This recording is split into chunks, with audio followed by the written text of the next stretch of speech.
Boa noite. Vamos a Lucas capítulo 6.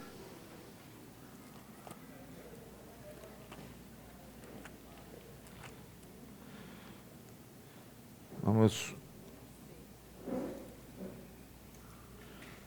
recordar uma cena numa sinagoga que aconteceu com o Senhor Jesus Cristo, um lugar onde os judeus se reuniam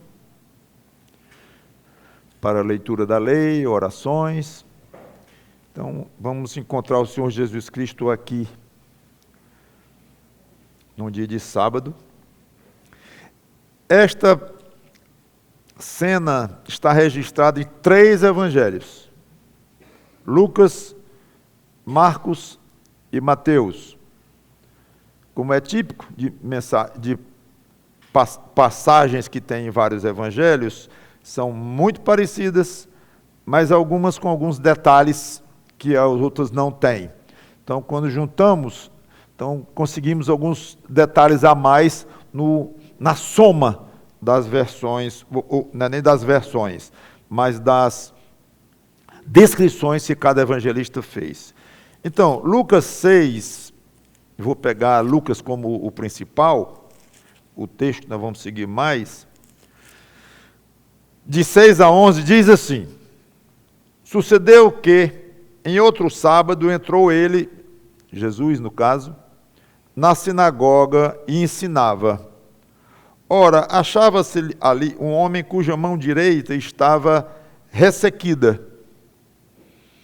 Os escribas e os fariseus observavam-no, procurando ver se ele faria uma cura no sábado, a fim de acharem de que o acusar. Mas ele, conhecendo-lhes os pensamentos, disse ao homem da mão ressequida: Levanta-te e vem para o meio. E ele, levantando-se, permaneceu de pé. Então disse Jesus a ele: Que vos parece? É lícito no sábado fazer o bem ou o mal? Salvar a vida ou deixá-la perecer? E fitando todos ao redor, disse ao homem: Estende a mão. Ele assim o fez e a mão lhe foi restaurada. Mas eles se encheram de furor e discutiam entre si quanto ao que fariam a Jesus. Vamos a Marcos capítulo 3, versículo 1. De novo entrou Jesus na sinagoga e ali estava um homem que tinha ressequida uma das mãos e estavam observando a Jesus para ver se o curaria em dia de sábado a fim de o acusarem. E disse Jesus ao homem da mão ressequida: Vem para o meio. Então lhes perguntou: É lícito nos sábados fazer o bem ou fazer o mal? Salvar a vida ou tirá-la? Mas eles ficaram em silêncio. Olhando-os ao redor, indignado e conduído com a dureza do seu coração, disse ao homem: Estende a mão. Estendeu-a e a mão foi restaurada. Retirando-se os fariseus, conspiraram logo com os herodianos contra ele e como lhe tirariam a vida. Mateus 12, 9. Tendo Jesus partido dali, entrou na sinagoga deles. Achava-se ali um homem que tinha uma das mãos ressequida, e eles então, com o intuito de acusá-lo, perguntaram a Jesus: É lícito curar no sábado? Ao que ele lhes respondeu: Qual dentre vós será o homem que, tendo uma ovelha e no sábado esta cair numa cova, não fará todo o esforço tirando-a dali? Esse detalhe não tem nos outros 2 evangelhos. Ora, quanto mais vale um homem que uma ovelha? Logo é lícito nos sábados fazer o bem. Então disse ao homem: Estende a mão. Estendeu-a e ela ficou sã, como a outra. Retirando-se, porém, os fariseus conspiravam contra ele sobre como lhe tirariam a vida. Vamos orar. Obrigado, Senhor Deus, por esta história bela e ao mesmo tempo triste, porque mostra corações humanos como são ruins. Ao mesmo tempo bela porque mostra o poder e a misericórdia do Senhor Jesus Cristo para com os seres humanos. Obrigado, então, pelas lições várias que temos aqui, que possamos aprender para nós hoje, tanto os que já somos crentes em Jesus Cristo, que estamos aqui, e os que estão aqui sem Cristo, ainda precisando desesperadamente da interferência dele na própria vida, da ajuda dele, da salvação dele. Em nome do Senhor Jesus Cristo, dele próprio, te pedimos por isto. Amém. Então o quadro é assim: Jesus entra numa sinagoga e encontra um homem com a mão direita murcha, ou algum acidente, ou alguma doença que aconteceu, e entendemos que murcha e paralítica, estava sem poder mexer a mão. Os fariseus, sabendo que ele gostava de curar pessoas, que era parte importante do ministério dele, ficaram atentos. Aqui vai ter coisa. Ele gosta de curar pessoas, tem um homem ali com a mão toda entrevada, e vamos ver o que vai acontecer. Ansiosos que estavam para pegarem-no, desobedecendo alguma coisa da lei, da própria lei de Moisés, ou de algum complemento que os judeus fizeram à lei, que havia muitas coisas, no tempo de Jesus, muitas coisas foram inventadas e acrescidas à lei, e acabaram adquirindo quase ou a mesma importância da lei, de maneira que os menos letrados mal sabiam distinguir o que era de fato lei de Moisés, lei de Deus, conforme registrada no Velho Testamento, e o que era criação de rabinos, de mestres da lei, de professores, que adicionaram coisas à lei. Então era algo muito confuso, para não dizer impossível para muitos, de separar o que era uma coisa e o que era outra. Essa parte do sábado estava totalmente desfigurada, essa questão do que a lei dizia sobre o sábado, o propósito pelo qual a lei falava no sábado, a proibição de trabalhar no sábado e tudo mais. Então, conforme a lei de Moisés, os judeus não podiam trabalhar no sábado, é fato. O motivo é que Deus havia descansado da criação que ele fizera em 6 dias, conforme relata o livro de Gênesis. E Deus então quis que não só os judeus, mas a humanidade inteira seguisse esse modelo. Que modelo? Que os seres humanos trabalhassem 6 dias e descansassem 1. O trabalho, é bom lembrar, já foi uma consequência da maldição de Deus sobre a raça humana por causa do pecado de Adão, no qual estava contida toda a humanidade. Entrou o pecado no mundo e dali a necessidade do homem ganhar o pão com o suor do rosto. E veio aí a necessidade de trabalhar para com as próprias mãos conseguir sustento para viver.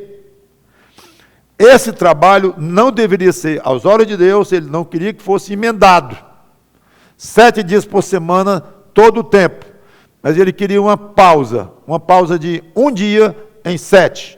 Esse foi o plano de Deus, e assim ele determinou. Porque ele mesmo, conforme Gênesis diz, criou o mundo em 6 dias e descansou no 7º.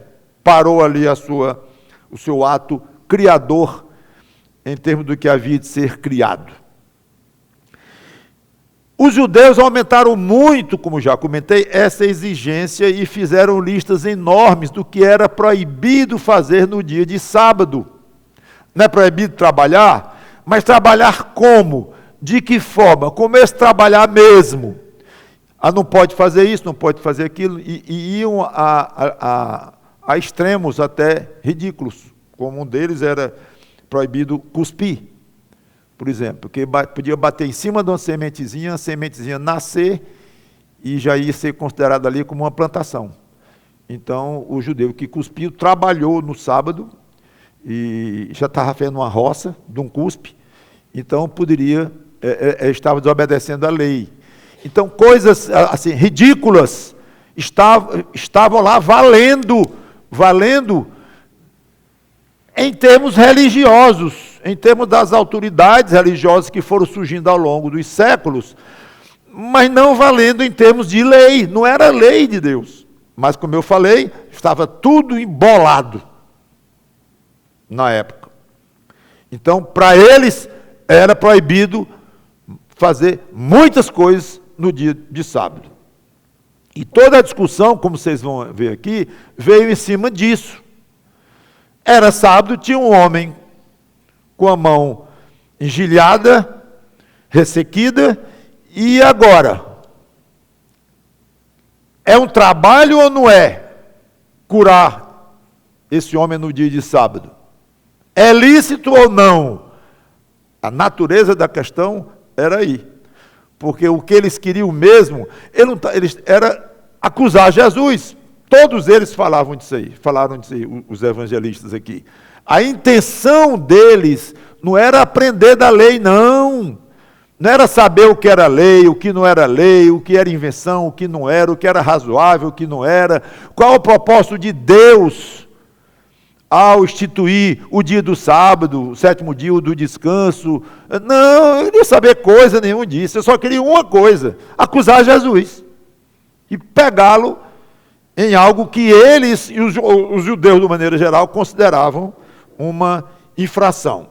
Como Jesus não observava essas regras ridículas, ele curava no sábado. E os escribas e os fariseus, aqui cito as duas classes, ficavam com ódio, porque afrontava o ensino deles, além da inveja que eles tinham de Jesus, por causa do poder dele, e a forma como ele atraía as pessoas. Então, isso gerava nos líderes religiosos, a grande maioria hipócrita, inclusive, e gerava ciúme deles. Ciúme é algo extremamente destrutivo.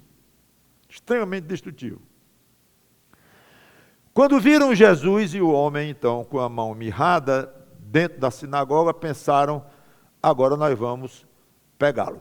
Jesus leu os pensamentos deles e, ao mesmo tempo, com uma vontade enorme de ajudar o pobre homem, resolveu ensinar uma lição aos fariseus e a todos os presentes, ao mesmo tempo em que ele deixava fluir a vontade do coração dele, que era curar o homem. Manda o homem para o meio, para ficar bem à vista de todos, não houvesse a menor dúvida do que iria ser feito naquele momento, foi para o centro. Então não é que ele fez um pouquinho escondido, um pouquinho discretamente ali, de alguma forma. Não. Venha para o meio, eu quero você bem no meio aqui. E o homem foi. Nesse ponto, os fariseus não aguentaram. E ficou óbvio que Jesus ele vai curar esse homem. Não tem jeito. Aí perguntaram, é lícito curar no sábado? Eles não aguentaram. Aí abriram logo o jogo. É lícito curar no sábado? Tu vais curar esse homem aqui? É lícito? Está correto? Então, era a oportunidade que Jesus esperava. Ele responde com outra pergunta muito inteligente. Muitas vezes ele responde perguntas fazendo outras. Isso eu já observei já há muito tempo. Alguém faz uma pergunta para ele, ele lança outra. É uma forma sábia dele. Então ele respondeu assim, que vos parece? É lícito no sábado fazer o bem ou o mal? Salvar a vida ou deixá-la perecer? Ele devolveu. É lícito curar no sábado? Respondam vocês. O que vocês acham? Digam aí. A sutileza é que os fariseus perguntaram se era lícito curar como uma atividade, um trabalho, algo que deveria ser feito, realizado. Eles enxergaram assim, porque o assunto do sábado não era esse, era proibido trabalhar. Então eles perguntaram para Jesus, é lícito trabalhar, vírgula, no caso, curando alguém? É um trabalho que tu vais fazer aqui já já. Jesus simplesmente despreza o aspecto da atividade da cura e ele vai lá dentro do coração. É um segredo muito válido para nós isso aí. Ele vai para a atitude com o próximo. Cuidado para com o outro. Um atendimento de necessidade do outro. É para onde ele vai. Ele despreza a questão da atividade de curar. Despreza. E ele se volta para a necessidade humana do outro que estava precisando. Obviamente precisando da sua mão. Então, para Jesus, a opção não era fazer o bem ou fazer nada. Não fazer o bem, podendo fazer, é igual a fazer o mal. Observe isso aí. A Bíblia diz que quem sabe fazer o bem, ou pode fazer o bem, não faz, nisso está pecando. Mesmo princípio. Então, Jesus diz, é lícito fazer o bem ou o mal? O mal era não fazer coisa nenhuma com a mão do homem. Isso era mal. A ideia podia ser que fazer o bem era uma coisa positiva. Positiva. Fazer o bem, positivo. Não curar, neutro. Não é bem, nem é mal. Nem é positivo, nem é negativo. Então, vou ficar quieto. Para ele, não. Ficar quieto e não fazer o bem igual a fazer o mal. Isso é forte como um princípio de vida cristã. E é Jesus que nos ensina isso aqui. Então ele passa por cima do que eles estavam querendo fazer com ele, de acusar, porque estava curando e tal. Vai direto para a questão de fazer o bem podendo fazer, e deixando claro que era fazer mal, se não fizesse o bem que poderia fazer. E ele podia fazer o bem. Então, pelo fato de ser sábado, era lícito fazer o mal? É isso que ele quer dizer. Era isso que Deus queria das pessoas? Eu posso curar esse homem. Se eu não curá-lo, eu vou fazer o mal. Então é lícito eu fazer o mal porque é sábado? Estou autorizado a fazer o mal a um ser humano porque é sábado? O que isso tem a ver com a vontade de Deus, com os planos de Deus para o ser humano? A misericórdia de Deus com as pessoas? O que isso tem a ver? Então veja que ele vai fundo.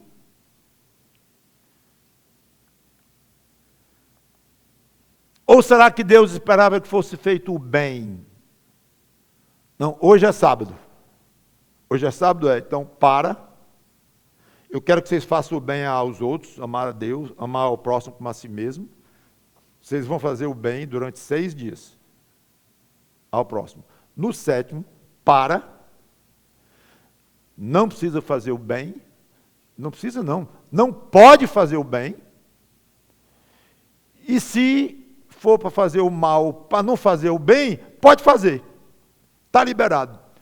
Então ele mostra o absurdo de uma ideia desta. É muito inteligente. Pelo fato de ser sábado, era melhor salvar alguém, no caso, esse salvar seria curar, ou deixar doente, e até mesmo deixar morrer. Então, essas perguntas já seriam suficientes para deixar os fariseus mudos. A resposta era evidente demais, mas ele foi além. Lá com o argumento de Mateus 12, 11, como eu li, quando ele entrou com a história da ovelha. Qual dentre vós será o homem que, tendo uma ovelha e num sábado esta cair numa cova, não fará todo o esforço tirando-a dali? A resposta aqui devia ser assim: não, eu vou tirar a minha ovelha.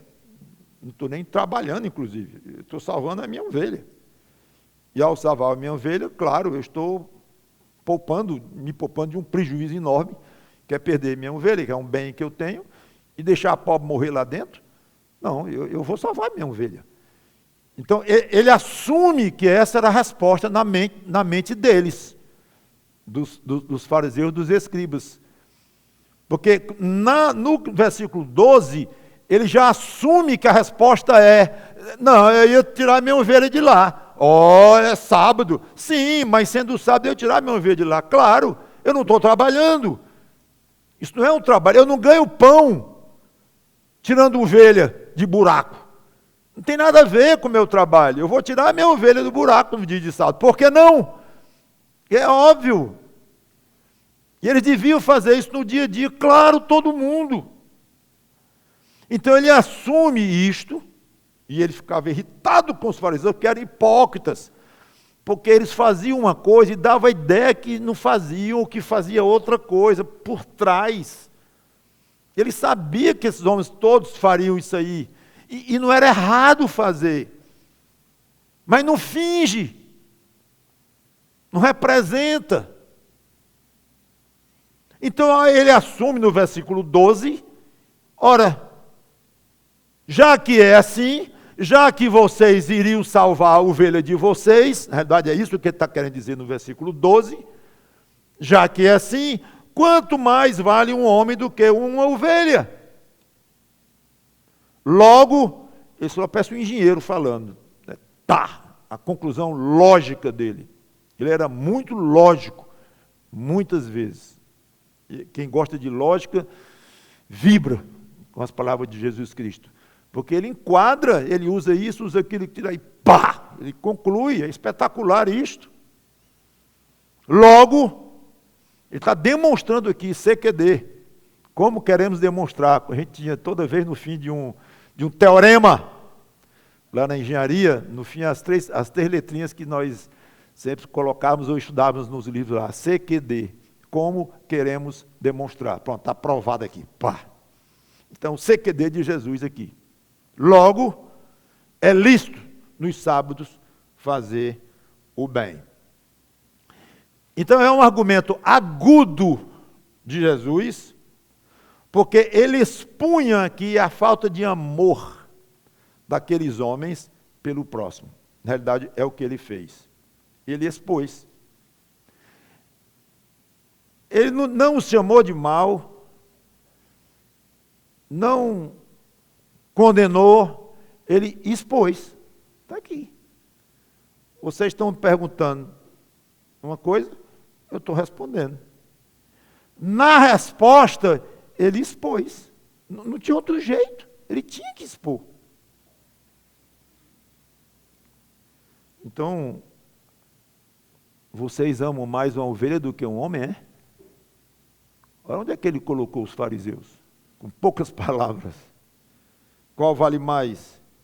Então, resposta óbvia, de novo, que é um maluco que vai dizer que uma ovelha vale mais do que um ser humano. Não podia dizer. Então ele conclui, é lícito nos sábados fazer o bem. Mais uma vez, ele não se refere ao ato de curar, mas de novo, ele fala na questão de fazer o bem, de ser benigno para o outro. Não tem nada a ver com ganhar o pão, nada. Como é que ganha a vida, como é que tem a renda para viver, sustentar a família, nada a ver, nada. Fazer o bem. A cura, no caso, é um meio de fazer o bem. É o que ele quis mostrar aqui e mostrou. A cura é um modo, é um caminho que eu vou percorrer para atingir o meu verdadeiro objetivo, que é fazer o bem a este homem. É isso. Só que existem muitas outras formas de se fazer o bem, não apenas curando alguém. No caso ali, era cura. Então eu vou curar. É assim que eu tenho que fazer para poder fazer o bem a ele? É. Então eu vou curar. Se é pecado, se não é pecado, se é lícito, se não é lícito. Vou fazer o bem, meu amigo. Reação dos fariseus, silêncio. Claro, eu responder um quê depois de uma dessa? Então, Jesus fica alegre, satisfeito com a rasteira lógica e doutrinária que deu nos doutores da lei e nos fariseus. Certo? Não. Nada de alegre. Nada de satisfeito com a demonstração de brilhantismo que ele deu aqui, da lógica dele e tudo mais. Olhando-os ao redor, Marcos informa, né? Indignado e condoído. Eu gosto quando tem duas palavras juntas, que aí vamos lá para o grego e vamos examinar as duas. Então nós vemos aqui o Espírito Santo inspirando Marcos, dizendo assim, coloque aí os dois sentimentos que Jesus Cristo teve neste exato momento. Isso é coração de Jesus, gente, revelado. Indignado e conduído. Essas coisas são internas. Como é que Marcos sabia que Jesus ficou, indignado, conduído, e um é sinônimo de outro? Não, é completamente diferente. Os dois sentimentos que estavam no mesmo coração, e o Espírito Santo, vai lá no coração de Jesus, e vai no coração de Marcos e diz, escreva isso aí. Que é o valor da palavra de Deus ser inspirada, como nós cremos que é, porque assim que homem poderia dizer, como é que eu posso dizer o sentimento que você está tendo agora, nesse exato momento, olhando para mim? Não vou chegar nem perto, e a gente nem percebe o valor disso aqui. Jesus, indignado e conduído ao mesmo tempo. Quando um escritor, um romance, escreve isso, ele está imaginando. E se não for romance, se ele está contando uma história, o escritor, ele está assumindo que o outro está conduído, ou triste, ou aquilo, mas está correndo um altíssimo risco de errar, ou se a pessoa disse, eu estava com muita raiva naquele momento. E detalhe, se não estiver mentindo, né? Aí você acredita, rapaz, o fulano estava com uma raiva danada. Dentro do coração ele estava indignado, ele estava magoado, ele estava com ódio, ele estava com isso. Como é que tu sabe? Não, a raiva a gente vê aqui pela forma e tal, assim, está fingindo, mas tudo bem. Mas e quando é uma mágoa, uma coisa lá dentro, profundo, como é que você sabe? Não sabe. O outro teria que dizer, eu estava muito magoado. Ah, bom. E acreditar no outro. Tem mais essa. Mas aqui não, a gente nem percebe o privilégio que nós temos de saber aqui o coração de Jesus Cristo, o sentimento dele, duas coisas, orgue, raiva, ira. Isso, pastor. Jesus com raiva, com ira. Você sabia que a Bíblia fala mais da ira de Deus do que do amor de Deus? Já vi isso lá em vários lugares. Não contei. Vou logo dizendo. Não contei. Mas já li em vários lugares que a Bíblia fala mais da ira de Deus do que do amor de Deus. Também não quer dizer que Deus tem mais ira do que amor. Claro. Mas não quer dizer isso. Mas quer dizer, sim, que ira é um dos atributos de Deus. Que é uma reação de Deus ao pecado, à agressão. Quando não havia pecado no mundo, Deus nunca exercera a sua ira. A Trindade existia, um Deus em três pessoas, comungando umas com as outras de uma maneira que a gente não pode nem imaginar a maravilha que era, como Jesus tantas vezes falava com saudade da comunhão que ele tinha com o Pai dele nos tempos eternos, mas estava ali, não tinha ira, porque não tinha pecado, não havia agressão nenhuma, o Filho não agredia o Pai não agredia o Espírito Santo não agredia o Filho, não havia agressão, era amor mútuo, enorme, profundo, entre as pessoas da Trindade.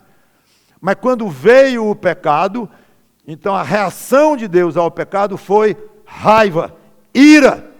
Agora, uma ira santa, o problema da ira, que a gente acha assim, oh, Deus tem ira e tal, é que nós estamos acostumados com a nossa ira. E a nossa ira, ela pode vir, e muitas vezes vem, misturada com o pecado, ou seja, com um sentimento pecaminoso, um ódio, uma vontade de vingança, uma vontade de matar o outro, coisa que nós não temos direito. Então são coisas que são ilícitas a nós, que acompanham a nossa ira. Então nós estamos acostumados a nos irarmos de uma maneira positiva e negativa, porque a ira em si não é errado você reagir a uma situação que não está conforme os padrões de Deus, alguém que quer lhe prejudicar, e alguma coisa está errado, moralmente errada, você se zanga, uma injustiça cometida flagrantemente, você se irrita, você se zanga, se ira. Correto, irar-se. A Bíblia diz, irai-vos e não pequeis, ou seja, há formas de se irar sem pecado. Agora separe, é muito complexo, é muito difícil, mas com Deus, a Bíblia fala assim, a menor cerimônia, menor, claro. Olha, é o seguinte, porque a gente está falando aqui da ira de Deus, mas essa é de Deus, você entende, né? É sem pecado e tal. Não, é óbvio. Então diz aqui com toda naturalidade, Jesus se encheu de raiva aqui, daqueles homens. Raiva, ficou com raiva deles. E conduído, ao mesmo tempo. No original significa entristecer-se profundamente, condoer-se. Então, o Salvador estava moído por dentro. Ele ficou, como eu disse, ele não ficou alegre. Viram aí a rasteira que eu dei nesses homens aí? Vieram brincar comigo, com a minha sabedoria. E humilhei rapidamente, com poucas palavras, deixei tudo botei contra uma parede e tal. Não foi essa atitude dele. Foi raiva, ira, pela maldade que ele via no coração daqueles homens, maldade, perversidade pura, e não quererem ver o pobre coitado curado, trabalhando contra a cura do outro. Isso é coisa que se faça, dá raiva mesmo, e ele ficou. Então é errado essa ideia de Jesus, um homem que não tinha sentimentos de raiva, de ira, de indignação, de reação forte. Jesus não era assim. Ele reagia muito dentro do coração dele. Agora, ele veio para um propósito aqui, mostrar mais uma atitude de servo. O propósito dele aqui. Mas ele sempre dizendo que ele viria em poder, viria em glória, e ele vai voltar não mais como servo, vai voltar como Deus Todo-Poderoso. E ele vai então dar rédea solta para a ira dele, vem com espada na mão, vem matando gente, ele vem de uma maneira fortíssima, o mesmo Jesus, mesmo, não mudou. Mas o propósito dele aqui naqueles 30 e poucos anos era muito bem definido. Ele veio para servir, não ser servido, ele veio mostrar o amor dele pelos homens. Mas nós não podemos segmentar Jesus, e qual é o Jesus que eu vou citar hoje, que eu vou imitar hoje? Não, Jesus, você precisa entender quem é, estudar sobre a pessoa de Jesus Cristo. Acho que todo crente deveria comprar todo livro que pudesse, que fala de Jesus Cristo, dessa grossura, dessa, todo jeito. Leia tudo que você puder sobre Jesus Cristo. A pessoa de Jesus Cristo, para você entender melhor a pessoa dele e poder imitá-lo melhor. Talvez ficar comendo peso na consciência quando você tiver raiva de uma injustiça. Estou pecando total aqui. Por quê, meu irmão? Porque eu estou com raiva. Não. Peraí, um momentinho. Quem disse que você está pecando aí? Pode estar mesmo. Peraí, calma. Não, mas ter raiva é coisa do diabo. Então, conheça as Escrituras e saiba melhor o comportamento das pessoas e como é que Jesus Cristo fazia com relação às pessoas. Então, como é que os homens podiam ser tão ruins no íntimo, preferindo não ver o homem curado do que ter os seus próprios ensinos ensinados de uma maneira diferente? Esse é o problema. Espera aí. Se o mestre que vai curar esse desgraçado,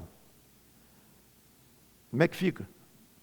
A minha doutrina, o meu ensino de que não pode curar no sábado, como é que fica? Então, o que eu estou dizendo está errado, é isso? Então, isso é o que estava no coração deles. A minha imagem fica como? A minha autoridade de mestre, como é que fica? Se ele vem aqui e faz o que é diferente do que eu estou ensinando. Mas, rapaz, ele está fazendo diferente, mas está curando o outro. Reconsidera o teu ensino. O quê? Pronto, aí acabou-se. Diga para alguém reconsiderar o que ele sabe, o que ele aprendeu, o que ele pensa. Experimente com qualquer ser humano. Tem uns mais fáceis, tem outros bem mais difíceis. Mas experimente. Chama alguém e dizer, isso aqui está errado. Você tem feito isso aqui, tem dito isso aqui, está errado. É algo muito complicado. Tão complicado é que a maioria dos crentes não faz isso com os irmãos que eles veem em erro, não ousam, porque a reação de lá para cá é tão forte e a confusão pode ser tão grande que não tem coragem de bancar o que é certo. E dizer, o errado, isso aqui está errado. Ah, mas a consequência está errado. Está errado. Como Paulo fez com Pedro, está errado. E eu disse na frente de todos, está errado, Pedro. Paulo, um novato. Comparado com Pedro, que estava lá desde o começo do ministério de Jesus, e Paulo vem como um fora de hora, como ele mesmo disse que era, depois de ter prejudicado, talvez até morto, matado pessoas, crentes. Aí vem Paulo e pá! Pedro, expõe Pedro. Mas o ser humano não gosta. Então, Jesus aqui ficou muito, muito irado e triste, como é que a maldade escravizava tanto as pessoas a ponto de não preferirem que um colega, um semelhante, né, continue aleijado do que meu ensino ser renegado ou coisa parecida. Estava na hora de Jesus mostrar o seu amor pelos homens, a sua compaixão pelos sofredores e carentes. Vem cá. Estenda a mão. Ele estendeu e a mão lhe foi restaurada imediatamente. Agora, quando você está com a unha inflamada, você vê a diferença que um dedo lhe faz, né? Que não pode usar porque dói muito. Você imagina a alegria daquele homem em ver a sua mão restaurada e usar. E os fariseus? Bom, aprenderam a lição, ficaram envergonhados com a própria dureza de coração, foram até o homem, com a mão agora toda funcionando, abraçaram respeitosamente o homem e honraram a Jesus. Cheios de furor, de ódio, planejaram matar Jesus Cristo. Dá raiva, não dá não? Se você não fica com raiva com isso aqui, está ruim. É quase o contrário, viu, gente? O pastor incitando a própria igreja a ter raiva. Mas dentro do contexto que eu já falei, e dizendo tenha cuidado, muito cuidado com raiva humana, porque ela é perigosa, reconheço, por experiência própria. E quando você for ter raiva de uma coisa assim, tenha compaixão também, como ele teve, não esqueça a outra parte, né? Então, a Bíblia, é curiosa a palavra que ela usa para dizer, a tradução de furor. Cheios de furor, eles planejaram matar Jesus. A palavra furor no grego ela é feita de duas palavras. Uma é um prefixo negativo. A outra significa conhecimento. Não conhecimento. Muito curioso. Literalmente, esta palavra significa sem conhecimento. Ela era usada no sentido figurativo, como é o caso aqui, de mostrar que a pessoa estava com tanta raiva que não conseguia mais raciocinar. Conhece a expressão cego de ódio? Ninguém fica cego de ódio, literalmente. Metaforicamente, é com tanto ódio que não enxerga mais o fato, as verdades, o que é razoável. Tem a mesma maneira. Cego de ódio, aqui significa com tanta raiva que não conseguiu nem raciocinar direito. Essa foi a reação a uma bela atitude de amor humano. Foi um plano assassino que levaram a efeito, né? Levaram a efeito. Algumas lições e aplicações rápidas para nós. Jesus se deliciava em fazer o bem, em ajudar pessoas, em aliviar sofrimentos. Não queria saber se era sábado, se era domingo, se era sexta-feira, se era de manhã, se era de madrugada. Isso era uma coisa que estava no coração dele. Quando ele via as pessoas sofrendo, ele gostava de ajudá-las. E a maior demonstração disto foi quando ele morreu por nós, ele suportou sobre si mesmo todo o peso dos nossos pecados. Por isso que ele disse que ele morreu em nosso lugar. Ele pagou, ele nos substituiu naquela cruz. Como dissesse, eu sofro por vocês. É algo espetacular. Então aqui não era só curar os nossos pecados, mas ele suportou e curou. Algo espetacular. Jesus tinha urgência. Por que essa confusão toda? Amigo, me dê seu endereço. Eu vou lá amanhã, eu vou curar a sua mão. Ou então vá lá em casa, está aqui meu endereço, que amanhã de manhã, hoje, quando acabar o sábado, que era 6 horas da tarde, era diferente do nosso, né? Mas faça o seguinte, assim que acabar o sábado, para não ter confusão com esses homens aqui, gostam de baderna, vá lá em casa, assim que acabar o sábado. E eu lhe curo no ato. Não, que isso não, agora, é lógico, está precisando, agora eu estou aqui, você não está aqui, esse não é o momento, então eu vou curar você. E a Bíblia também diz que a gente não deve adiar, fazer o bem noutra ocasião, quando está no seu poder, fazer agora. Porque eu não sei de cor, mas está lá isso, bem em cima disso aqui. Se está no seu poder fazer o bem hoje, por que você vai fazer amanhã? Exatamente o que ele fez aqui, a ideia de urgência. E isso para nós que somos salvos, já tem um peso em termos de ministério, de serviço, né? Não vamos perder tempo para servir os outros, para ajudar os outros. Mas para quem não é crente, se há alguém entre nós aqui, esse aspecto da urgência se torna ainda muito mais importante, porque aí já entra a questão da salvação da sua alma, que é muito mais importante do que algum tipo de ajuda que a gente venha dar a alguém que está precisando. Por mais que nós ajudemos pessoas em necessidade, ou psicologicamente, ou financeiramente, ou como seja, nós não podemos fazer nada pela salvação da alma de ninguém. Podemos pregar o evangelho que aponta para a solução, que é Jesus Cristo. E orar só. É isso aí. Mas quem pode realmente salvar é Jesus Cristo. O Espírito Santo lhe dando fé em Cristo e você é salvo. Então, nisso aí, é muito importante você ver o aspecto de urgência, porque a única oportunidade de salvação é enquanto o homem, o ser humano, homem, mulher, seja o que for, está aqui na terra, vivo, não tem uma segunda oportunidade. Nada a ver com o espiritismo, que diz que vai e volta, várias reciclagens e tal. Não é, esse ensino não é das Escrituras. Então, o homem está ordenado a morrer uma só vez. E depois disso vem o julgamento, vem a condenação, acabou-se. O juízo. Vamos imitar Jesus e também fazer o bem de todas as formas possíveis. Seria interessante ele dizer assim, papel e caneta.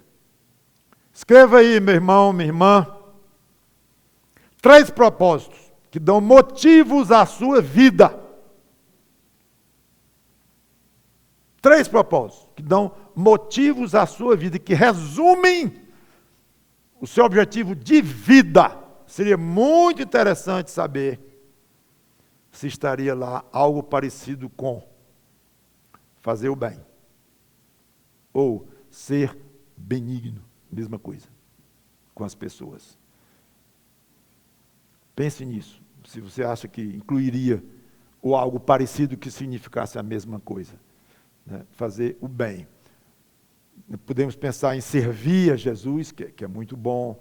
Podemos pensar em criar uma boa família, educar bem os filhos, em tantas coisas, ser um modelo na sociedade, ou muitas coisas. Seguir as leis, muitas coisas boas, lícitas, mas coloque no topo, numa das primeiras, das mais importantes razões pelas quais você vive aqui nesta terra, de acordo com sua decisão, fazer o bem, da melhor maneira que você pode fazer. Vamos nos acostumar com o fato de que o mundo é ruim. Muito ruim. Satanás é o Deus deste século.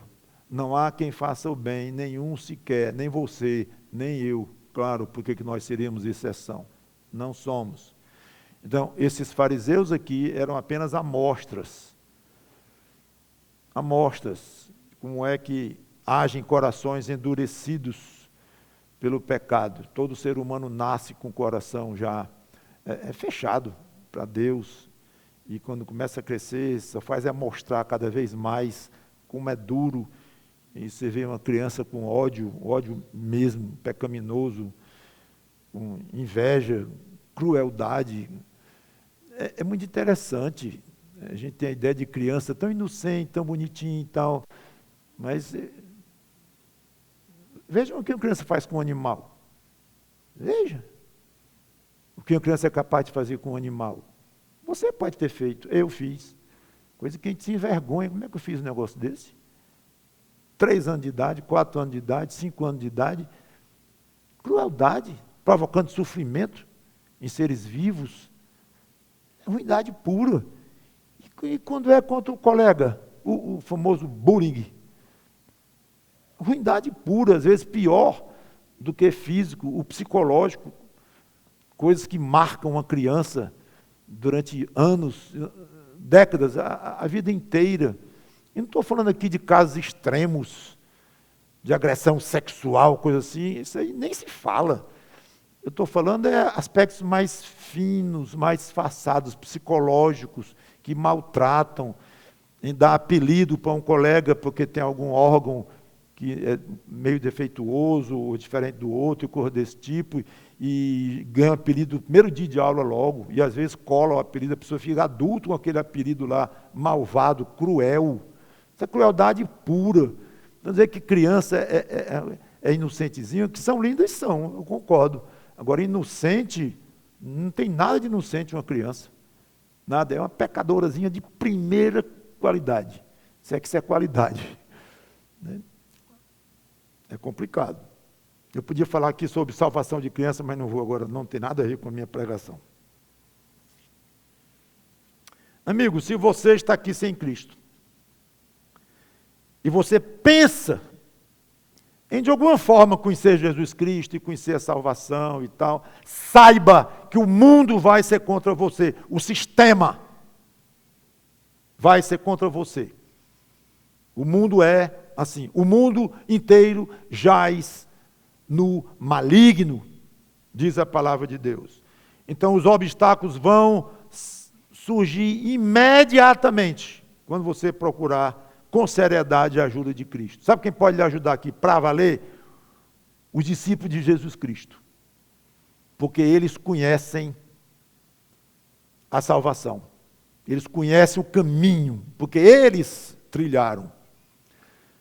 Eu não quero dizer que todo ser humano que não é discípulo de Jesus Cristo vai lhe perseguir, vai ser contra você. Muitos vão mesmo, com perseguição e tudo mais. Mas muitos não vão. Mas não vão conseguir lhe ajudar, pode até querer lhe ajudar. Mas não vão, talvez vão lhe atrapalhar, vão lhe empurrar de uma maneira mais rápida para o inferno, ensinando doutrina errada, ensinando como é que faz. Então, está sendo contra você, até inconscientemente, alguém que lhe ama, uma mãe sua, seu pai, coisa assim. Mas cuidado! Quando você estiver procurando salvação em Cristo, para valer, cuidado em quem você vai encostar. Porque o diabo vai interferir através de pai, de mãe, de irmão, de sei lá quem for, para lhe afastar da possibilidade de você se livrar das garras do diabo, diabo, e ir para Jesus Cristo. Cuidado. Agora, um discípulo de Cristo, e só um discípulo de Cristo, é diferente. É cheio de defeitos, peca e tudo mais, mas ele tem o Espírito Santo em si. E ele conhece o caminho da salvação, ele passou pelo caminho da salvação, e ele vai lhe ensinar o caminho correto. Claro, um discípulo com boa doutrina e tudo mais. Mas ele vai lhe ensinar, ele vai lhe mostrar, e ele sendo discípulo de Cristo, ele vai ter compaixão de você, como o chefe teve compaixão dele próprio discípulo. Ele entende isso aí tudinho, por si próprio. Ele vai orar por você, vai perguntar para você como é que está, tem lido aquela Bíblia que eu lhe dei e tal. Pode até ser um pouco chatinho e perguntar demais, mas ele quer o seu bem. Então se encoste no verdadeiro crente em Jesus Cristo, quando você pensar com seriedade em buscar a salvação em Cristo. Você está mesmo só atrás de religião e para sentir um pouco melhor no fim de semana, como aprender em casa, coisa desse tipo, é outra história. Mas se está procurando para valer mesmo, essa é a sugestão. Penúltima coisa que eu quero dizer é que Deus se entristece por causa do pecado e ao mesmo tempo reage com indignação contra a dureza de quem resiste a abandonar o pecado. Isso vale para o crente e para o não crente. Para o não crente, Deus vai reagir com indignidade infinita. Por isso vai lhe mandar para um sofrimento infinito, chamado inferno. Esta é a forma de Deus reagir ao seu pecado impenitente. Impenitente quer dizer, não foi alvo de um arrependimento, de uma penitência. Você se arrependeu de fato e se converteu a Jesus Cristo. Não foi isso? Não. Pois Deus vai reagir com indignidade, indignado de uma forma infinita. Porque Ele é infinitamente santo. Então vai lhe mandar para um lugar compatível com a infração infinitamente grande que você fez ao coração dele, infinitamente puro e santo. É isso que vai acontecer. Então, pense nisto, na indignação, pronto, na indignação de Deus com relação ao pecado não perdoado. Sim, mas o Senhor disse que o crente também está sujeito a essa indignação de maneira completamente diferente. Nesta vida, sim. No céu, não. Então, a indignação de Deus contra o seu pecado, essa tal infinita indignação, já foi descarregada sobre os ombros infinitamente largos do Senhor Jesus Cristo. Já pagou. Então, dessa indignação, nós já, não gosto da palavra escapamos, nós já estamos quites, já fomos julgados em Cristo e considerados aprovados. É bom demais. Então, esse tipo de indignação que vai levar uma alma ao inferno, o crente não conhece mais. E conhece, então, que tipo? Uma indignação nesta vida, limitada no tratar do crente com o discípulo de Cristo, com o filho na fé. O salvo. Então Deus ainda fica indignado, sim, e Ele nos disciplina como um pai dá palmada no filho pequeno, ou de uma maneira mais forte disciplina um filho maior, mas é a mesma coisa. é pai, não deixa de ser pai, porque está indignado. Mesma coisa, Deus não deixa de ser nosso pai, ou pai de um crente que está desobedecendo direto, infringindo, sendo um péssimo filho. Deus vai cuidar e vai tratar com ele para que ele se torne um filho melhor. Então vai discipliná-lo, e essa disciplina pode doer terrivelmente na vida deste pobre crente. Pobre nesse sentido. Vai sofrer muito, muito, provavelmente nesta terra. Indignação de Deus não é algo que se deve fazer pouco. Então, fuja da indignação de Deus nesta terra. Seja um crente fiel, o mais que você puder. E aceite a ajuda de Jesus Cristo. E eu quero encerrar mesmo me dirigindo a um não crente. Sabe? Venha para o centro. Vou não. Vou não, que vou ser perseguido por esses poderosão aí. Fariseu, está tudo de olho em mim. Olha os olhos dele para cima de mim. Vou nada. Mas eu quero que você vá para o centro. Não vou não. Tá bom. Vá para o centro. Vou. Aí vai bem para o centro. Aí vê a confusão que deu, né? O diálogo de Jesus com os fariseus e tal, e ele no centro, o pobre coitado lá, talvez assim, né? O que vai dar disso aqui? Eu no meio, eu me meti numa confusão grande aqui, eu não queria estar nisso, estou tímido. Pois é. Estenda a mão. Não, estender a mão não. Estenda a mão. Pensa que é fácil? Só ouvindo assim parece ser fácil, mas talvez fosse necessário muita coragem dele. Sabe o poder que esses homens tinham na vida daquele homem? Não sei. Mas ele, 2 ordens, atrás da outra, e ele cumpriu as 2. Resultado? Morto de feliz, alegre. Isso é o que acontece com quem segue as ordens de Jesus Cristo. Faça o que Cristo mandar você fazer. Você que não é crente, e se torne um salvo. E você já crente, faça o que Cristo manda você fazer como discípulo.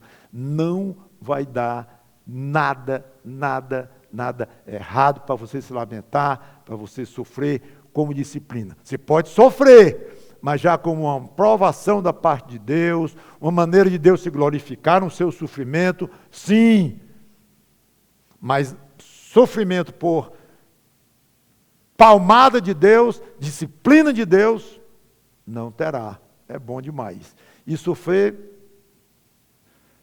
como um mártir, ou sofrer para ser um exemplo, como uma provação e para a glória de Cristo, é um prazer para o crente. Muito difícil sofrer, ruim sofrer, mas é um privilégio para o crente. Então, sigamos a Cristo, cada um, o máximo que puder. Vamos orar. Obrigado, Senhor Deus, pela Tua palavra, que o Teu Espírito Santo nos ajude a aprender e a apreender tantas coisas. É muito bom ter Jesus Cristo na nossa vida. E aqueles que não têm, tem misericórdia deles e leva-os aos pés do Salvador. Em nome do Senhor Jesus Cristo, dele próprio, te pedimos e agradecemos. Amém.